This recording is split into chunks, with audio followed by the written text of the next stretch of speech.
আসসালামু আলাইকুম দর্শক, আমি সাইফুল 68 আপনাদের সকলকে আমন্ত্রণ। জনগণকে ই হেলথ কার্ড দেওয়ার উদ্যোগ শুরু করেছে 5 জেলায়। সরকার জনগণকে ই হেলথ কার্ড দেওয়ার উদ্যোগ গ্রহণ করেছে বলে জানিয়েছে প্রধানমন্ত্রী তারেক রহমান। সরকারের 180 দিনের কর্মসূচির আওতায় এই কার্ড দেওয়া হবে।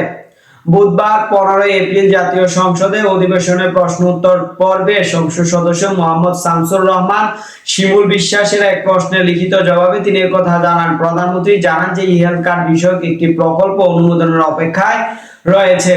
প্রধানমন্ত্রী বলেন যে 180 দিনের কর্মসূচির আওতায় জনগণকে ই হেলথ কার্ড প্রদানের উদ্যোগ গ্রহণ করা হয়েছে।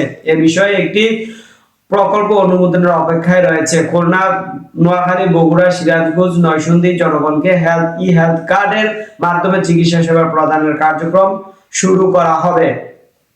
এই ই হেলথ কার্ড ইলেকট্রনিক রোগী ব্যবস্থার সঙ্গে সংযুক্ত থাকবে বলে জানান প্রধানমন্ত্রী তারেক রহমান।